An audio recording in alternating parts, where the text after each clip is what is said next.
Ration দুর্নীতি মামলায় তৎপর ইডি। আপনারা জানেন যে 10টি জায়গায় হানা দেয় এনফোর্সমেন্ট ডিরেক্টরেট। রেশন দুর্নীতি মামলায় তৎপরতা ইডি আধিকারিকদের। জ্যোতিপ্রিয় ঘনিষ্ঠ ব্যবসায়ীর বাড়িতে তল্লাশি, বালু ঘনিষ্ঠ বারিক বিশ্বাসের বাড়ি ফ্ল্যাটে তল্লাশি চালায় ইডি আধিকারিকরা। বসিরহাট রাজারহাটে একযোগে ইডির অভিযান।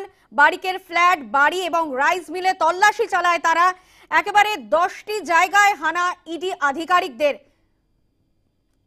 আমরা কথা বলবো, আমাদের সঙ্গে টেলিফোন লাইনে রয়েছেন আমাদের প্রতিনিধি সন্তোষ ঠাকুর।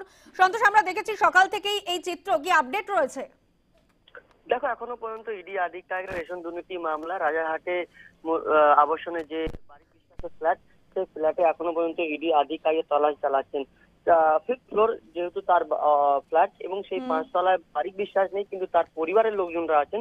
সেই পরিবারের লোকজন থেকে কথা বলছেন ইডি আধিকারিকরা। পাশাপাশি বারিক বিশ্বাসের যে 2টি গাড়ি, সে দামি দামি গাড়ি, যে 2টি গাড়ি থেকে বেশ কিছু তথ্য বেরিয়েছেন, ডকুমেন্ট বেরিয়েছে। সেই ডকুমেন্ট ইডি আধিকারিকরা সার্চ করার পর পেয়েছেন, এবং সেই ডকুমেন্ট সেই 5 তলা বাড়িতে নিয়ে গিয়ে ইডি আধিকারিকরা তাদের পরিবার থেকে জিজ্ঞাসাবাদ করছেন, এবং সেই ডকুমেন্ট যারা খুঁটিয়ে দেখছেন। পাশাপাশি একাধিক আলমারি থেকে পাওয়া গেছে লেনদেনের হিসাবের নথি এবং ব্যাংকের ডিটেলস। এই সমস্ত ব্যাংকের ডিটেলস তারা সংগ্রহ করছেন। পাশাপাশি কিছুক্ষণ আগেই ইডির আধিকারিকরা সিজিও কমপ্লেক্স থেকে একটি প্রিন্টার নিয়ে বেরিয়েছেন, এবং ঠিক এই যে বারিক বিশ্বাসের বাড়িতে তারা নিয়েছেন প্রিন্টার, এবং বেশ কিছু যারা যারা উদ্ধার হয়েছে যে নথিগুলো, সেই সমস্ত নথি প্রিন্ট করে একটি কপি এই বারিক বিশ্বাসের ফ্যামিলিকে দেওয়া হবে, আর একটি কপি ইডির আধিকারিকরা নেবেন। যেক্ষেত্রে এখনো পর্যন্ত এই তল্লাশি চলছে, প্রায় 8 ঘন্টার কাছাকাছি হতে চলেছে, এবং 8 ঘন্টার বেশি সময় হয়ে গেছে।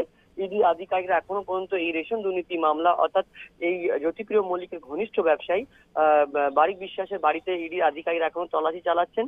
জিজ্ঞাসাবাদ পাশের তার আত্মীয় স্বজনদেরও জিজ্ঞাসাবাদ করছেন, এবং পরিবারের লোকদেরকেও জিজ্ঞাসাবাদ করছেন। পাশাপাশি তার একটি অফিস আছে, এবং সেই অফিসেও ইডি আধিকারিকরা পৌঁছেছেন তার ছেলেকে নিয়ে। সেখানেও তারা তল্লাশি চালাচ্ছেন বা জিজ্ঞাসাবাদের যে প্রক্রিয়া সেটা চালিয়ে যাচ্ছেন।